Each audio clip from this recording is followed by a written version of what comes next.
اور سپاس نامے میں میرے منہ پر میری تعریف ہو رہی ہے۔ قابل تعریف اللہ کی ذات کے سوا کسی کی ذات نہیں، اور حضرت محمد مصطفیٰ صلی اللہ علیہ وسلم نے کسی کے منہ پر اس کی تعریف کرنے سے منع کیا۔ اگر اللہ کے نبی کے اس ارشاد کا پالن علماء نہیں کریں گے تو کون کرے گا؟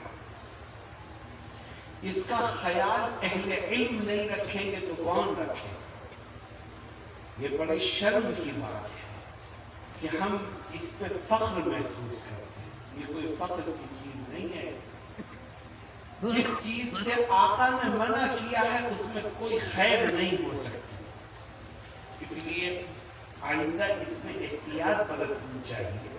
اگر کسی کے بارے میں کچھ کہنا ہی ہے تو اس کی عدم موجودگی میں کہو، اس کے منہ پر مت کرو، اس کے سامنے مت کرو۔ یہ اسلامی تعلیمات کے خلاف ہے۔ اور پھر انسان کی تعریف کیوں ہوتی ہے؟ کسی انسان کے پاس کوئی کمال اس کا ذاتی نہیں ہے، ہر انسان کے پاس جو کچھ ہے وہ اللہ کا عطا ہے، لہذا قابل تعریف تو خدا کی ذات ہے، کسی انسان کی ذات اس قابل نہیں ہے کہ اس کی تعریف کی جائے۔ میرے دوستوں اور ساتھیوں، میں آسام کے مختلف علاقے میں آتا رہتا ہوں، لیکن آپ کے اس علاقے میں شاید یہ میرا پہلا سفر۔ خوشی ہوئی اور خاص طور پر اس بات سے خوشی ہوئی کہ حضرت شیخ الاسلام مولانا حسین احمد مدنی رحمہ اللہ کی محنت کے اثرات یہاں آج تک موجود ہیں۔ دوستوں، میں ایک بات تم سے پوچھتا ہوں، حضرت شیخ الاسلام مدنی رحمہ اللہ کو دنیا سے گئے ہوئے کتنے سال ہو گئے؟ تقریباً 60 سال سے زیادہ، لیکن آج تک دنیا میں ان کا ذکر خیر موجود ہے۔ کسی انسان کے دنیا پہ جانے کے بعد اس کا ذکر خیر ہونا یہ اس کے جنتی ہونے کی علامت ہے۔ اللہ تعالی ہمیں بھی ان خوبیوں سے مالا مال فرمائے کہ جن کی وجہ سے ہمارے دنیا پہ جانے کے بعد لوگ ہمارا ذکر خیر کریں۔ میرے دوستوں اور ساتھیوں، میں کچھ باتیں آپ کے سامنے رکھنا چاہتا ہوں، مگر میری شرط یہ ہے کہ میری باتوں کو غور سے سنو گے، عمل کی نیت سے سنو گے، اور جو سنو گے اس پر زندگی بھر عمل کرنے کی کوشش کرتے رہو گے۔ تو بھائی تیار ہو اس کے لیے؟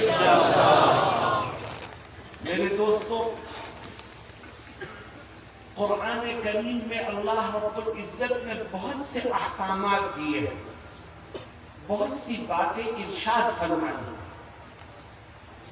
اور دنیا کے کچھ لوگ قرآن کی بات کو مانتے ہیں، کچھ نہیں مانتے، کچھ قرآن کی بات کو قبول کرتے ہیں، کچھ نہیں کرتے، لیکن اللہ رب العزت نے قرآن کریم میں مختلف احکامات میں سے ایک حکم ایسا دیا ہے، ایک بات ایسی بیان فرمائی ہے کہ جس کو دنیا کا ہر انسان مانتا ہے، چاہے وہ اسلام کو مانے یا نہ مانے، اللہ کو مانے یا نہ مانے، لیکن قرآن کی ایک بات کو ہر انسان گردن جھکا کے تسلیم کرتا ہے۔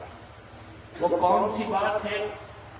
وہ بات یہ ہے کہ اللہ رب العزت قرآن میں فرماتا ہے کہ جو دنیا میں آیا ہے اس کو ایک نہ ایک دن موت کا مزہ چکھنا ہی پڑے گا۔ یہ ایسی بات ہے جس کو ہندو بھی مانتا ہے، سکھ بھی مانتا ہے، عیسائی بھی مانتا ہے، یہودی بھی مانتا ہے، اسلام کا دشمن بھی اس بات کو مانتا ہے کہ ایک دن موت کا مزہ ہر انسان کو چکھنا ہے۔ میرے دوستوں اور ساتھیوں، انسان جب مرتا ہے تو کیا وہ ختم ہو جاتا ہے؟ دنیا کا کوئی اور مذہب اپنے ماننے والوں کو یہ سکھاتا ہے کہ جو مر گیا وہ ختم، لیکن اسلام یہ کہتا ہے مرنے پر انسان ختم نہیں ہوتا، بلکہ مرنے پر انسان ایک دوسری دنیا میں منتقل ہے۔ انسان دو چیزوں کا نام ہے، جسم اور روح، جب دونوں مل جائے تو انسان ہے، اور جب جسم سے روح نکل جائے تو انسان مر گیا۔ لیکن یہ روح جو ہے یہ کبھی نہیں مرتی، یہ جسم مرتا ہے وہ کبھی نہیں مرتی، ہمیشہ روح زندہ رہے۔ ہاں، اس کو اللہ رب العزت موت کے ذریعے ایک دوسری دنیا میں منتقل کرتا ہے۔ اور میرے دوستوں، دوسری دنیا میں یہ روح نکل کے جاتی کہاں؟ پہلی بات ذہن میں رکھو کہ موت سے کوئی بچ نہیں سکتا، چاہے جوان ہو بوڑھا ہو، طاقتور ہو کمزور ہو، پیسے والا ہو کہ غریب ہو، جب موت کا وقت آ جائے گا کسی کو بھاگنے کا، کسی کو بچنے کا موقع نہیں ملے گا۔ اللہ کیا کہتا ہے؟ اذا جاء اجلهم لا يستأخرون ساعة ولا يستقدمون۔ میرے دوستوں اور ساتھیوں، جسم سے روح کا نکلنا یہ کوئی کھیل نہیں ہے۔ انسان شدید ترین تکلیف میں مبتلا ہوتا ہے جب اس کے جسم سے جان نکلتی ہے۔ جناب رسول اللہ صلی اللہ علیہ وسلم سے جو دعائیں منقول ہیں اس میں ایک دعا یہ بھی ہے، اللہم اعنی علی سکرات الموت، اللہم اعنی علی غمرات الموت، کہ اللہ موت کے وقت کی تکلیف میں تو میری مدد کرو۔ یہ کون کہتے ہیں؟ سید الانبیاء والمرسلین محمد رسول اللہ صلی اللہ علیہ وسلم یہ دعا فرماتے ہیں۔ اس کا مطلب یہ ہے کہ موت کے وقت انسان شدید تکلیف سے دوچار ہوگا۔ اسی لیے فرمایا گیا کہ اگر کسی کی موت کے وقت اس کے سرانے بیٹھے ہو، پاس بیٹھے ہو، تو مرنے والے سے یہ مت کہو کہ کلمہ پڑھو۔ کیوں؟ اس لیے کہ وہ شدید تکلیف میں مبتلا ہے۔ اگر کہیں وہ الجھ کے پریشانی میں تم سے یہ کہہ دے کہ میں نہیں پڑھوں گا، اور اس وقت اس کی جان نکل جائے تو اس کی موت کفر پر ہو۔ اس لیے تم اس سے مت کہو کلمہ پڑھو۔ پھر کیا کرو؟ آقا فرماتے ہیں لقنوا موتاکم بلا الہ الا اللہ۔ فرماتے ہیں جب دیکھو کہ اس آدمی کی روح نکلنے والی ہے تو تم اس سے مت کہو کہ کلمہ پڑھ، بلکہ آقا فرماتے ہیں تو خود کلمہ پڑھنے لگ۔ ہو سکتا ہے تیری زبان سے کلمہ سن کر خدا اس کو بھی پڑھنے کی توفیق عطا کرے، مگر اس سے مت کہے کہ تو کلمہ پڑھ۔ میرے دوستوں ساتھیوں، جان نکل گئی۔ دیکھو نکلے کہ ہم میں سے کسی کی آدھی عمر گزر گئی، کسی کی آدھی سے زائد گزر گئی، کوئی موت کے قریب پہنچ گیا، روح نکلے گی، نکل کے جائے گی کہاں؟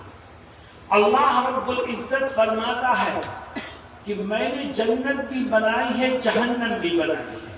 جناب رسول اللہ صلی اللہ علیہ وسلم فرماتے ہیں اللہ نے ہر انسان کی روح کے لیے دو ٹھکانے بنائے، دو سیٹیں ہیں، ایک سیٹ جنت میں ہے، ایک سیٹ جہنم میں۔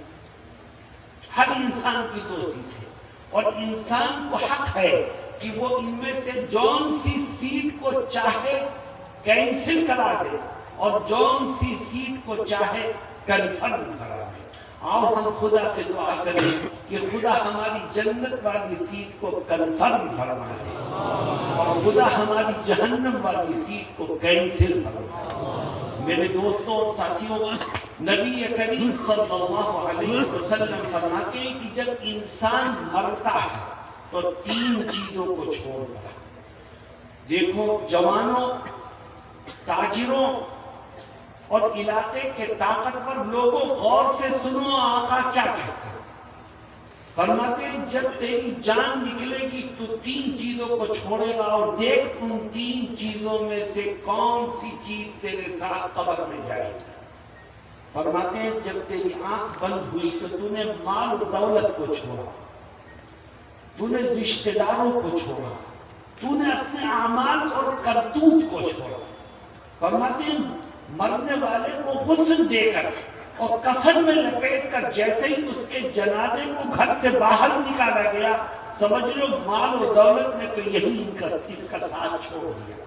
اس کی کفن میں روپے کی گڈیاں نہیں جائیں گی، اس کے کفن میں الماری کی چابیاں نہیں جائیں گی، اس کے کفن میں بینک کی کاپیاں نہیں جائیں گی، ہر چیز دھری کی دھری ہے۔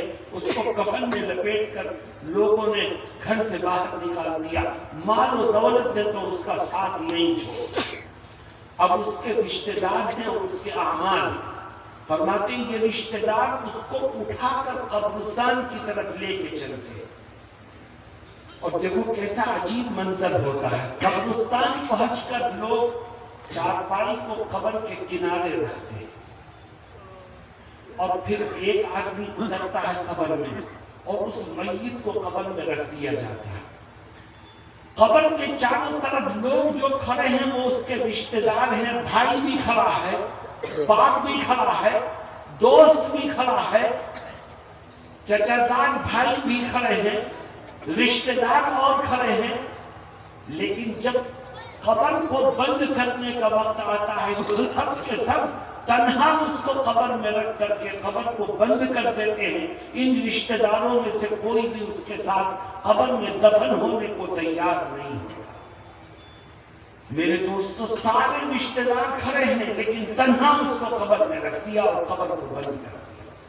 جناب رسول اللہ صلی اللہ علیہ وسلم فرماتے ہیں یہ رشتہ دار جب قبر کو بند کر کے اور وہاں سے واپس چلتے ہیں تو میت کو کیا ہوتا ہے؟ فرماتے ہیں اِنَّهُ لَيَسْمَعُ قَرْعَ نِعَالِهِمْ، فرماتے ہیں وہ میت جو ہے وہ اپنے رشتہ داروں کے واپس جاتے وقت جو جوتے کی آواز ہوتی ہے وہ میت اس آواز کو سنتی ہے۔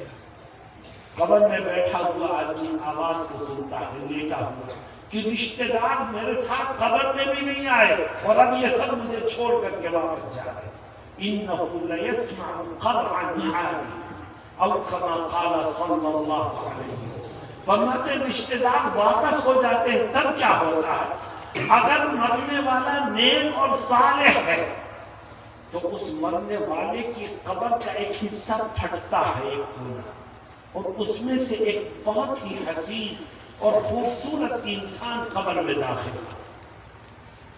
یہ مرنے والا سوچتا ہے میرے رشتہ دار تو چھوڑ کے مجھے چلے گئے، یہ کون میری قبر میں آ گیا؟ لیکن یہ ہے بڑا حسین و جمیل انسان، یہ پوچھے گا اس سے کہ تو کون ہے، تو میری قبر میں آیا کیسے؟ میں نے تجھ جیسا حسین اور خوبصورت انسان آج تک نہیں دیکھا۔ تو وہ کیا جواب دے گا؟ کہے گا انا عملک الصالح، کہے گا میں کوئی اور نہیں ہوں، تو نے جو اچھے کرم کیے تھے، نیکیاں کی تھی، اچھے اعمال کیے تھے، آج خدا نے تیرے اچھے اعمال کو میری شکل میں بنا کر کے تیرے سامنے پیش کر دیا ہے۔ اب میں ہر وقت تیرے ساتھ رہوں گا اور تیری پریشانیوں میں تیری مدد کروں۔ جناب رسول اللہ صلی اللہ علیہ وسلم فرماتے ہیں کہ پھر اس کی قبر کو تا حد نگاہ کشادہ کر دیا جائے، منور کر دیا جائے گا، اس میں جنت کی طرف کھڑکیوں کو کھول دیا جائے گا۔ اور اگر وہ انسان بدکار ہے، گناہگار ہے، خدا کا نافرمان ہے تو اس کی قبر کا بھی ایک گوشہ پھٹے گا، اور اس میں جو شخص داخل ہوگا قبر میں اس جگہ سے وہ نہایت بدشکل ہوگا، مکروہ صورت کا ہوگا، ڈراؤنی شکل کا ہوگا۔ وہ شخص کہے گا تو کون ہے؟ تو میری قبر میں آیا کیسے؟ میں نے تیری جیسی بری شکل کا انسان آج تک نہیں دیکھا، تو کیسے میری قبر میں آ گیا؟ تو وہ جواب کیا دے گا؟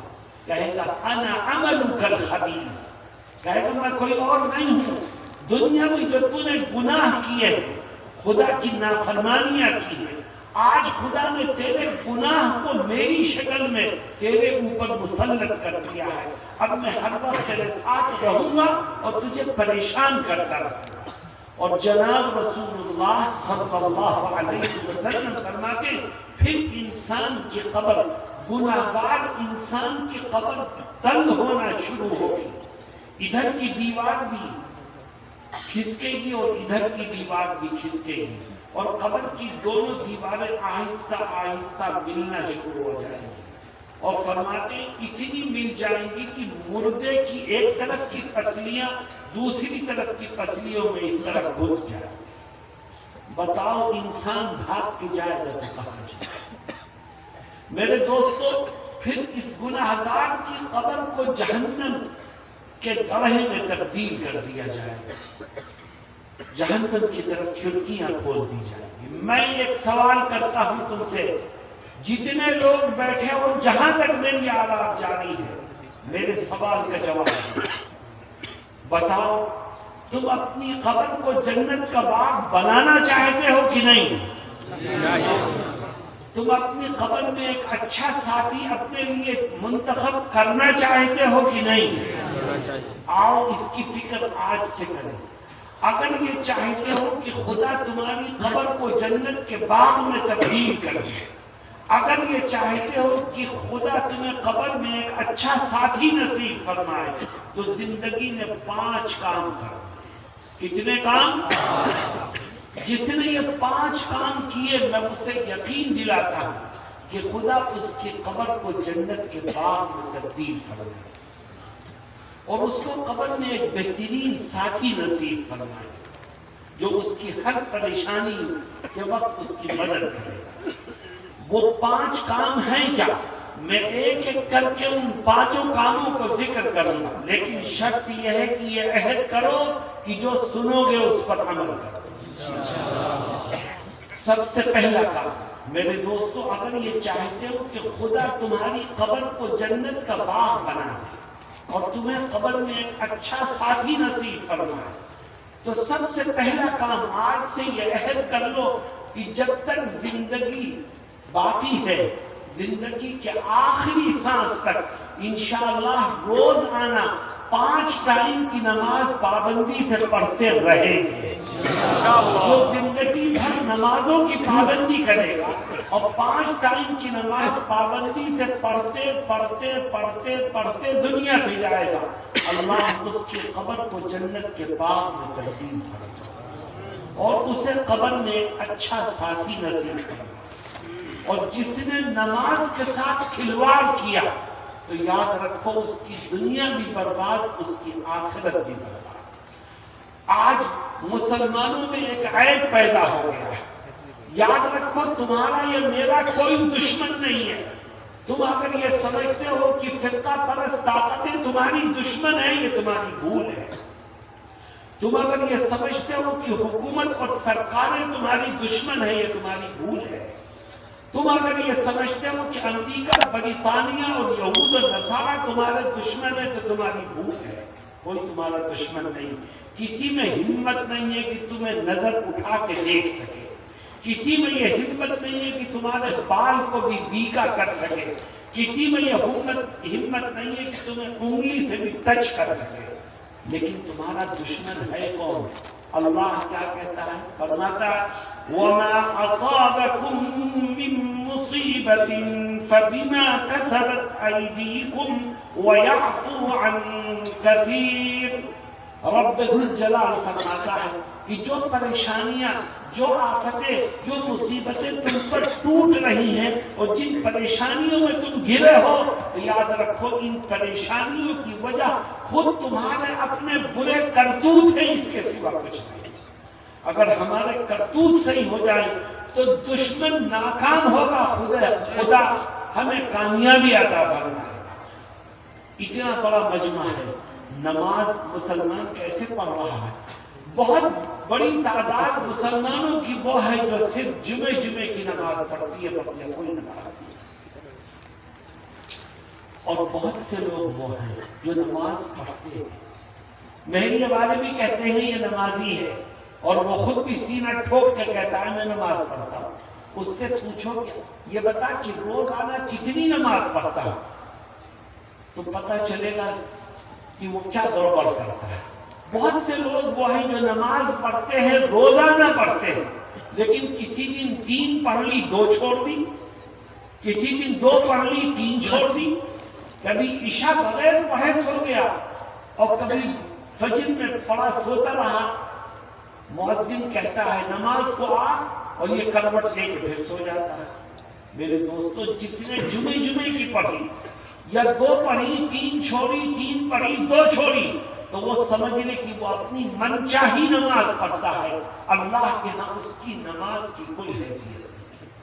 آج سے طے کرو کہ روزانہ 5 ٹائم کی نماز پابندی سے پڑھیں گے، بیمار ہوں گے تب بھی پڑھیں گے، صحت مند ہوں گے تب بھی پڑھیں گے، اپنے اپنے گھروں اور اپنے علاقوں میں ہوں گے تب بھی پڑھیں گے، سفر میں ہوں گے تب بھی پڑھیں گے، اور انشاءاللہ مرتے مرتے پڑھیں گے، اور پڑھتے پڑھتے مریں گے۔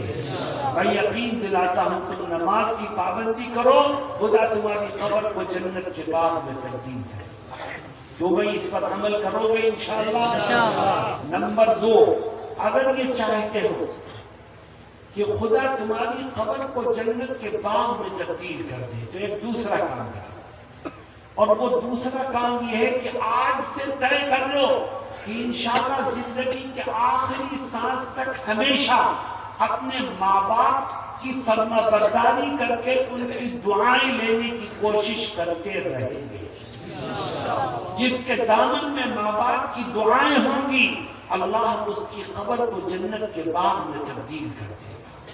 اور جس نے اپنے ماں باپ کو دکھ دیا، نافرمانی کی، ان کے ساتھ بدسلوکی کی، تو یاد رکھو وہ خدا کے نیک بندوں کی فہرست میں کبھی شامل نہیں ہو سکے گا۔ اللہ رب العزت نے قرآن کریم میں اپنی عبادت کے ساتھ جس کام کو کرنے کا حکم دیا ہے وہ ماں باپ کے ساتھ حسن سلوک ہے، ان کی اطاعت اور فرما برداری ہے۔ دیکھو جگہ جگہ قرآن میں اللہ کیا کہتا ہے، فرماتا ہے وَإِذْ أَخَذْنَا مِيثَاقَ بَنِي إِسْرَائِيلَ لَا تَعْبُدُونَ إِلَّا اللَّهَ وَبِالْوَالِدَيْنِ إِحْسَانًا۔ ہم نے بنو اسرائیل کو یہ تاکیدی حکم دیا کہ ایک اللہ کی عبادت کرو۔ اے خدا، ایک اللہ کی عبادت کے بعد پھر کیا کریں؟ وَبِالْوَالِدَيْنِ إِحْسَانًا، اپنے ماں باپ کے ساتھ حسن سلوک کرو۔ دوسری جگہ اللہ کیا کہتا ہے؟ وَاعْبُدُوا اللَّهَ وَلَا تُشْرِكُوا بِهِ شَيْئًا وَبِالْوَالِدَيْنِ إِحْسَانًا، اللہ کی عبادت کرو، اس کے ساتھ کسی کو شریک مت مانو، اور اپنے ماں باپ کے ساتھ اچھا سلوک کرو۔ تیسری آیت فرماتا ہے وَقَضَىٰ رَبُّكَ أَلَّا تَعْبُدُوا إِلَّا إِيَّاهُ وَبِالْوَالِدَيْنِ إِحْسَانًا، اللہ نے یہ فیصلہ فرمایا ہے، یہ حکم دیا ہے کہ ایک خدا کی عبادت کرو، اس کے ساتھ کسی کو شریک مت مانو، اور اپنے ماں باپ کے ساتھ اچھا سلوک کرو۔ آج کا یہ نوجوان ماں باپ کو اپنے پیر کی جوتی سے زیادہ بے حیثیت سمجھ رہا ہے۔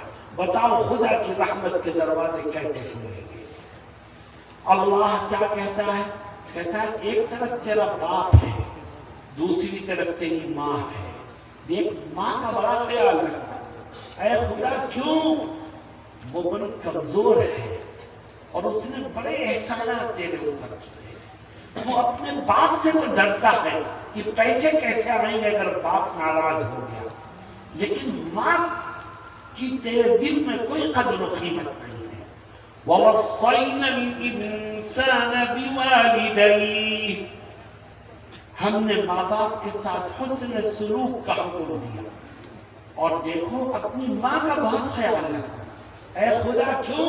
فرماتا ہے تیری ماں نے تیرے اوپر 2 عظیم احسانات دیے ہیں، حملته امه وهنا على وهن وفصاله في عامين، کہ یہی وہ ماں ہے جو تیرا بوجھ اٹھائے پھرتی رہی، اس کو کمزوری محسوس ہوتی تھی، اس کو چلنے میں تکلیف، اس کو پینے میں تکلیف، اس کو لیٹنے میں تکلیف، اس کو کروٹ لینے میں تکلیف، لیکن یہ ماں تھی جو تیرا بوجھ اٹھائے پھرتی رہی اور ہر طرح کی تکلیفوں کو برداشت کرتی رہی. 1-2 دن نہیں، 2-4 مہینے نہیں، اس ماں نے پورے 9 مہینے تیرے بوجھ کو اٹھایا. حملته أمه وهنا على وهن وفصاله في عامين. اور یاد رکھ، اس ماں نے اپنی چھاتی سے تجھے 2 سال تک اپنا خون پلا کر کے تیری پرورش کی ہے. آج تو جوان ہو کر کے اس ماں کو ٹھوکر مارے گا تو بتا خدا کی رحمت کے دروازے کیسے کھلیں گے؟ تیری قبر جنت کا باغ کیسے بنے گی؟ تجھے وہاں اچھا ساتھی کیسے مل سکتا ہے؟ تیرا دامن ماں کی دعاؤں سے خالی ہوگا تو ٹھوکروں کے سوا تجھے کچھ نہیں ملے گا.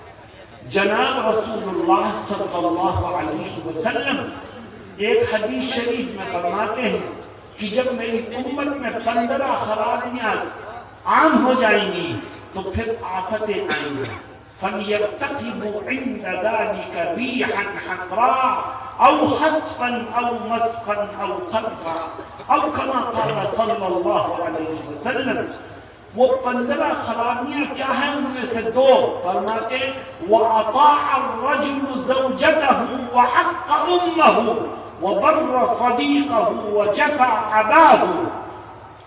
جب میری امت کا جوان اپنی بیوی کے کہنے میں چلنے لگے، اپنی بیوی کی بات سننے لگے اور اپنی ماں کو ٹھوکر مارنے لگے تو سمجھ لو خدا کی رحمت کے دروازے بند ہو جائے.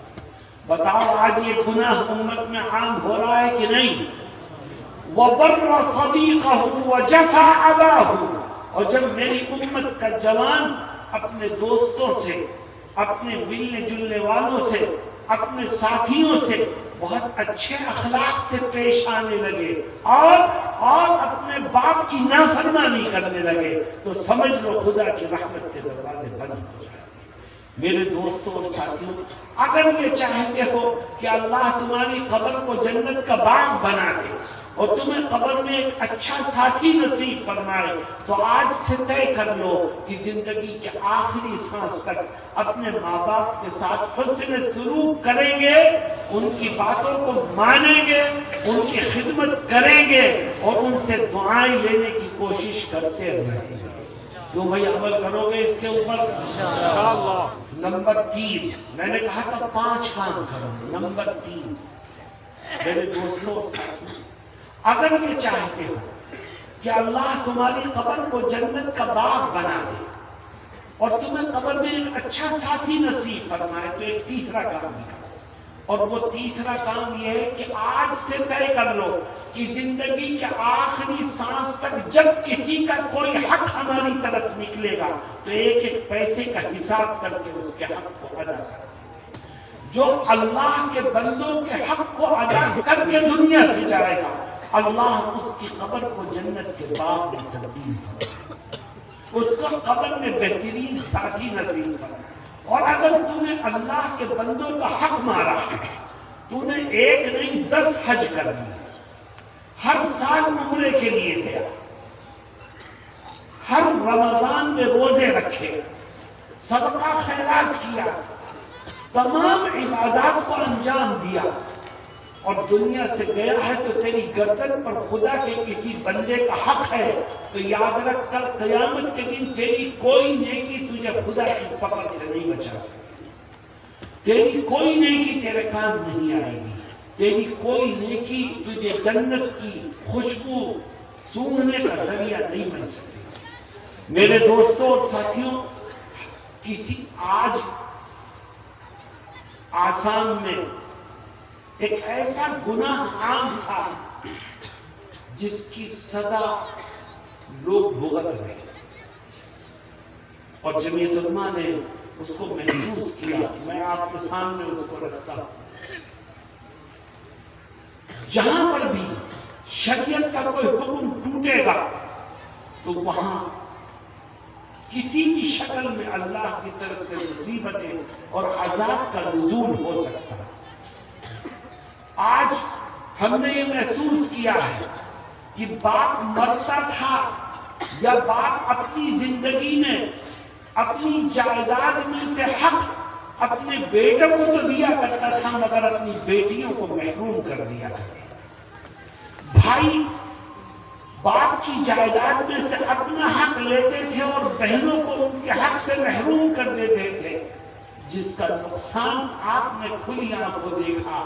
اللہ رب العزت امت کو حق تلفی کے گناہ سے بچنے کی توفیق عطا فرمائے.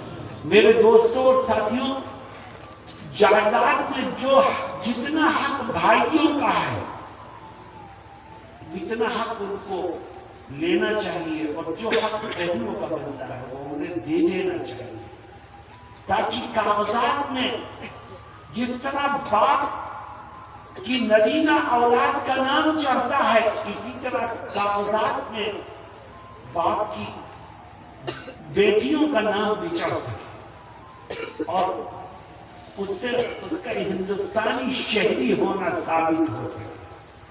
تم نے بہنوں کو محروم کیا تو ان کا ہندوستانی شہری ہونا خطرے میں پڑا. اور شریعت کے حکم کو پامال کرنے والے عزت کی زندگی کبھی نہیں گزار سکتے. میرے دوستوں اور ساتھیوں، حق ہے، چاہے ہندو کا ہو چاہے مسلمان کا ہو، چاہے دوست کا ہو چاہے دشمن کا ہو، چاہے اپنے کا ہو چاہے پرائے کا ہو، حق ہے، اس کو ادا کرو. قرآن کریم میں اللہ کیا کہتا ہے؟ فرماتا ہے ان اللہ یأمرکم ان تؤدوا الامانات الى اہلها. اللہ رب العزت تم کو یہ حکم دیتا ہے کہ جس کی امانت ہے اس تک پہنچاؤ. تم امانت میں اور حق میں کوتاہی کرو گے تو خدا کی پکڑ سے تمہیں کوئی بچا نہیں سکتا. میرے دوستوں، اس دیش میں ہم ہندوؤں کے ساتھ رہتے ہیں. اسلام ہمیں یہ تعلیم دیتا ہے کہ اگر ہندو کا حق ہے، ہندو کی زمین ہے، ہندو کا پیسہ ہے تو وہ بھی اتنا ہی محترم ہے جتنا کسی مسلمان کا حق محترم ہوتا ہے. جس طرح کسی مسلمان کے حق کو پامال کرنا حرام ہے، اسی طرح غیر مسلم کے حق کو پامال کرنا بھی حرام ہے. میں نے یہ آیت پڑھی، اس آیت کا ایک شان نزول مفسرین نے ذکر فرمایا ہے. ان اللہ یأمرکم ان تؤدوا الامانات الى اہلها. اس کا شان نزول کیا ہے؟ دیکھو، غور کرو شان نزول پر، جس سے یہ بات بالکل کھل جائے گی، صاف ہو جائے گی کہ حق ہے، چاہے مسلمان کا ہو چاہے غیر مسلمان. نبی کریم صلی اللہ علیہ وسلم فتح مکہ کے وقت کے موقع پر حرم شریف میں داخل ہوئے. آپ کی نظر کعبۃ اللہ پر پڑی. آپ نے فرمایا صحابہ سے کہ کعبے کا دروازہ کھولو. صحابہ کرام آگے گئے اور پیچھے آ گئے، کہنے لگے حضور اس میں تو تالا لگا ہے. آپ نے فرمایا اس کی چابی ہے عثمان ابن طلحہ کے پاس، جو کافر تھے اس وقت تک اسلام نہیں لائے. فرمایا جاؤ عثمان ابن طلحہ سے کعبۃ اللہ کی چابی لے آؤ. صحابہ کرام دوڑے، عثمان ابن طلحہ کو پکڑا، کہا چابی نکالو. عثمان کہنے لگا میں تو نہیں دیتا، مگر صحابہ تو اس وقت فاتح تھے، انہوں نے اسے گرایا، اس کے سینے پر چڑھ کے بیٹھ گئے، کہا چابی دو. زبردستی چابی چھینی اور نبی کریم صلی اللہ علیہ وسلم کی خدمت میں لا کے پیش کری. چابی آقا کے ہاتھ میں. صحابہ نے آپ کو گھیر رکھا.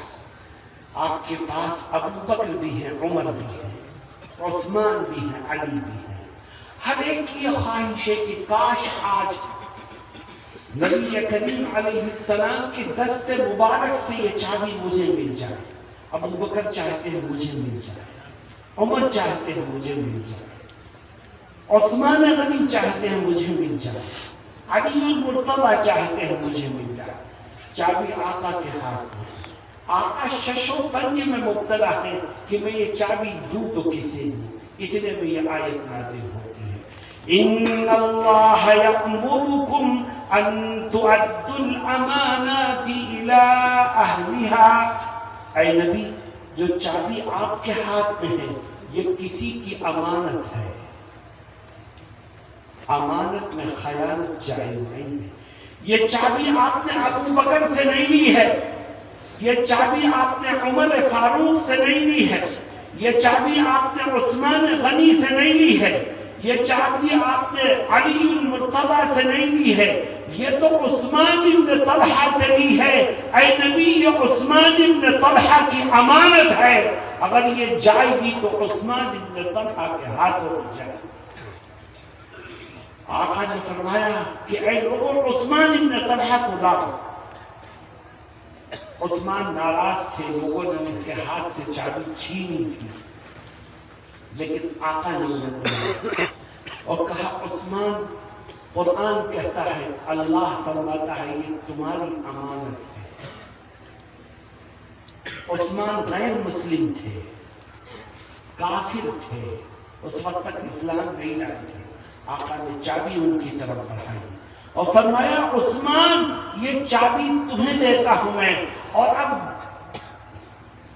جب تک یہ دنیا قائم رہے گی اس وقت تک یہ چابی تمہارے اور تمہاری خاندان کے پاس ہی رہے گی، کوئی تم سے لے نہیں سکتا۔ عثمان ابن طلحہ غصے میں تھے، لیکن چابی جب ملی اور آقا نے کہا عثمان تم رکھو، تم ہی اس کے محافظ ہو، تو کھل گئے اور کہنے لگے کہ جو دین و مذہب امانت داری کا سبق دے وہ اس قابل ہے کہ اس دین کو قبول کر لیا جائے۔ اشہد ان لا الہ الا اللہ واشہد ان محمدا عبدہ ورسولہ۔ میرے دوستو ساتھیوں، حق حق ہے، آج سے طے کرو کسی کا ایک پیسہ ہماری طرف نکلے گا، زمین نکلے گی، گھر نکلے گا، دنیا کی کوئی بھی چیز ہماری طرف کسی دوسرے کی نکلے گی تو ہم آنا پائی کا حساب کر کے اس کے حق کو ادا کریں گے انشاءاللہ۔ جو دوسروں کے حق کو ادا کر کے جائے گا اللہ اس کی قبر کو جنت کے باغ میں تبدیل کرے گا، اور جس نے حق تلفی کا گناہ کیا ہے اس کو جہنم کے عذاب کو جھیلنا پڑے گا۔ خدا ہم سب کی حفاظت کرے۔ چوتھا کام، میرے دوستوں میں نے کہا تھا کہ 5 کام کر لو، میں نے ان میں سے 3 کام بتائے ہیں۔ سب سے پہلا کام 5 وقت نماز پابندی سے پڑھنا، دوسرا کام اپنے ماں باپ کے ساتھ اچھا سلوک کرنا، تیسرا کام کسی کا حق نکلے تو اس کو ادا کرو، چوتھا کام اگر یہ چاہتے ہو کہ خدا تمہاری قبر کو جنت کے باغ میں تبدیل کرے اور تمہیں قبر میں ایک بہترین ساتھی نصیب فرمائے تو ایک چوتھا کام ہے، اور وہ چوتھا کام یہ ہے کہ آج سے یہ طے کر لو کہ زندگی کے آخری سانس تک جو لقمہ میرے پیٹ میں جائے گا وہ حلال ہے۔ اگر تمہاری کمائی حلال ہے، تمہاری آمدنی حلال ہے، تمہارا لقمہ حلال ہے تو اللہ رزق حلال کی برکت سے تمہارے تھوڑے سے اعمال کو قبول کر کے تمہاری قبر کو جنت کے باغ میں تبدیل فرمائے۔ مسلمانوں، بڑے افسوس اور دکھ کی بات ہے کہ آج مسلمان غیر مسلموں کو دیکھا دیکھی دولت کو جمع کرنے کے چکر میں لگا ہے، اس کے ذہن و دماغ سے حرام و حلال کا فرق مٹ گیا ہے۔ کلمہ پڑھنے والا حرام و حلال کو بھول جائے، قبر میں جانے کا یقین رکھنے والا، موت کا یقین رکھنے والا، اپنے خدا کے سامنے کھڑے ہو کر اپنے کیے کا حساب دینے والا، کیا حرام و حلال کے فرق کو بھول سکتا ہے؟ دنیا کماؤ، کوئی تمہیں منع نہیں کرتا کمانے سے، لیکن حلال طریقے سے کماؤ، ایمانداری سے کماؤ، سچائی سے کماؤ۔ آج غیر مسلم اگر سود لیتا ہے تو مسلمان بھی سود لیتا ہے۔ آج غیر مسلم اگر دھوکہ دے کر بےایمانی کر کے اپنے کاروبار کو آگے بڑھاتا ہے تو مسلمان بھی اس میں کسی کے پیچھے نہیں، کیونکہ شرم و غیرت کی بات۔ میرے دوستو، کلکتہ شہر ایک کاروباری شہر ہے، اور بزنس مین بڑے بڑے کلکتے میں پڑے ہوئے ہیں. ایک دفعہ میرا کلکتے جانا ہوا تو وہاں ایک ایئر کنڈیشن ہال میں لوگوں نے تاجروں کو بلا کے ایک پروگرام کیا کہ ہمیں بزنس اور تجارت اسلام کے دائرے میں رہ کر کے کس طرح کرنی چاہیے. یہ موضوع تھا گفتگو. میں آپ کو یہ بتانا چاہتا ہوں کہ مسلمان کی سوچ کیا ہو گئی ہے.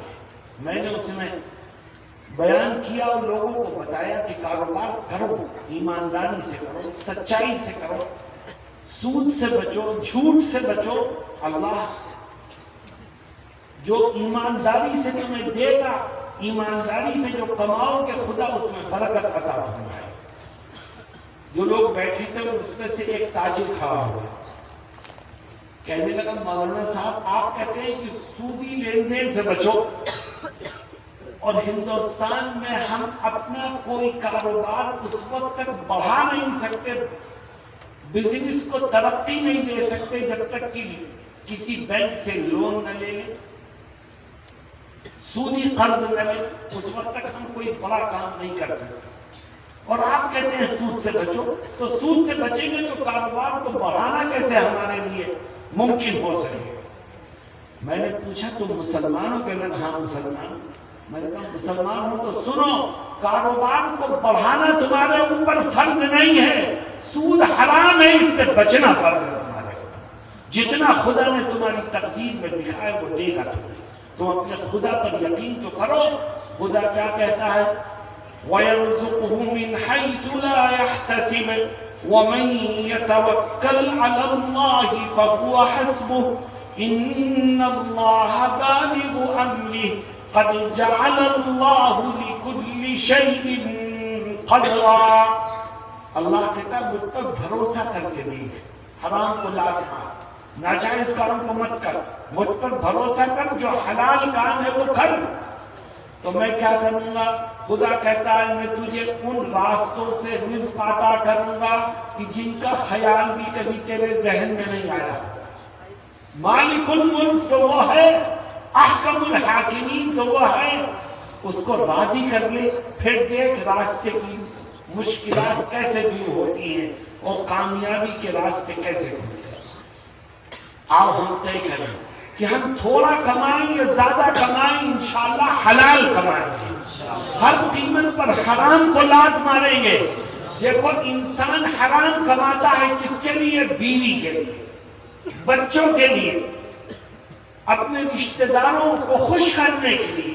لیکن جب تو قبر میں پہنچے گا تو نہ بیوی تیرے ساتھ ہوگی، نہ بچے تیرے ساتھ، نہ رشتہ دار تیرے ساتھ ہوں گے، نہ دوست تیرے ساتھ ہوں گے. وہاں تو تجھے اکیلے بھگتنا ہوگا.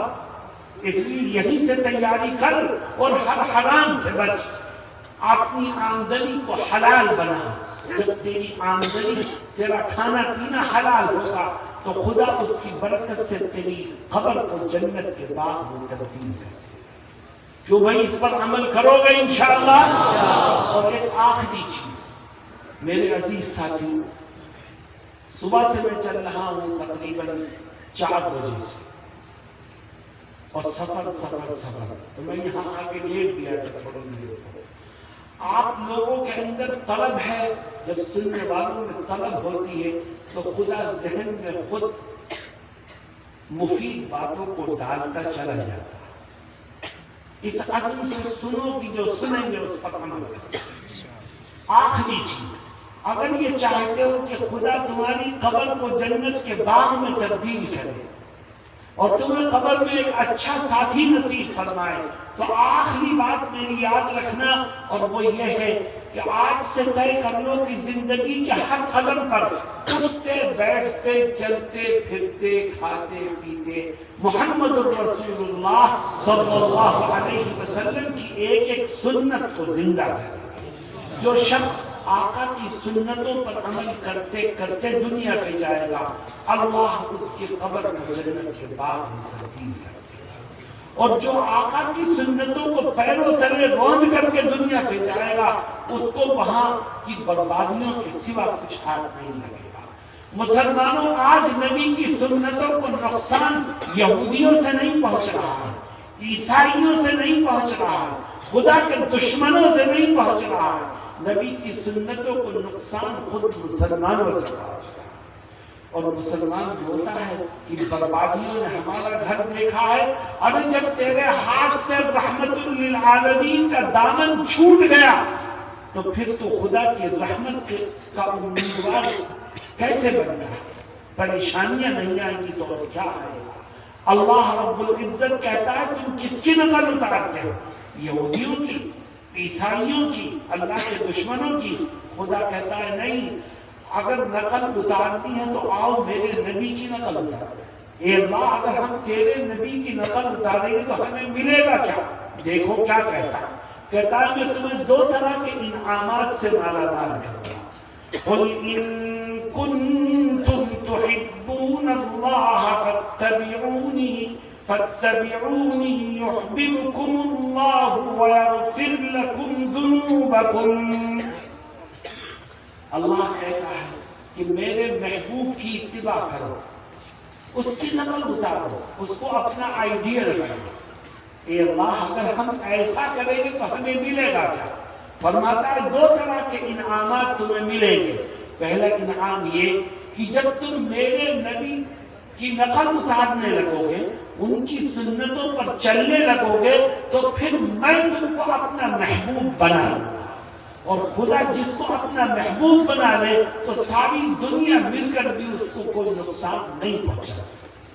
قُلْ إِن كُنتُمْ تُحِبُّونَ اللَّهَ فَاتَّبِعُونِي۔ آپ میرے بندوں سے کہہ دیجئے کہ اے میرے بندو، کیا تم اپنے خدا سے محبت کرتے ہو کہ نہیں کرتے؟ جو خدا تمہیں کھانے کو دیتا ہے، بتاؤ اس سے محبت کرنے کو تیار ہو کہ نہیں؟ جو خدا تمہیں پینے کو دیتا ہے اس سے محبت کرتے ہو کہ نہیں؟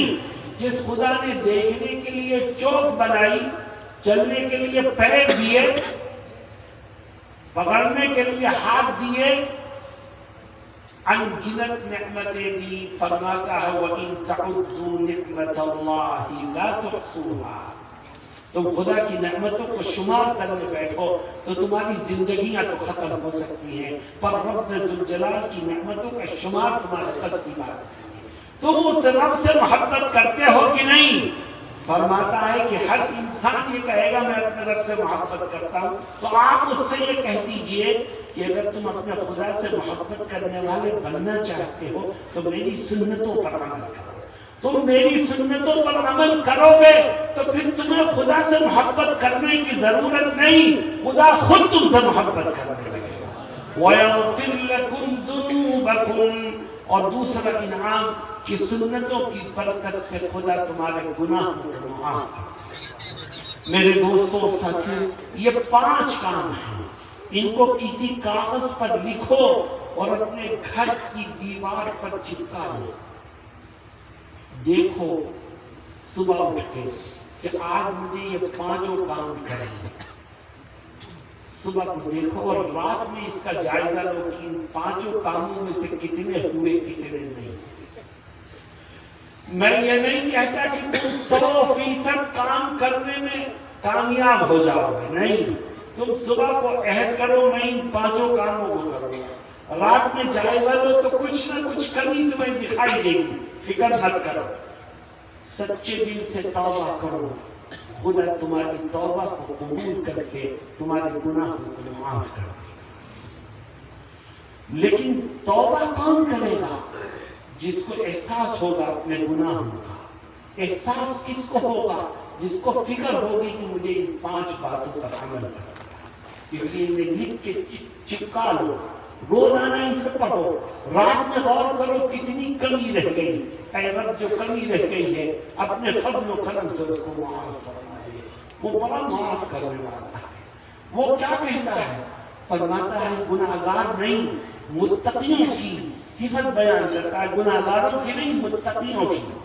فرماتا ہے والذین اذا فعلوا فاحشة او ظلموا انفسهم ذكروا الله فاستغفروا لذنوبهم ومن يغفر الذنوب الا الله۔ اللہ فرماتا ہے متقی کون ہے؟ متقی وہ نہیں جس سے کوئی گناہ نہ ہو، نہیں،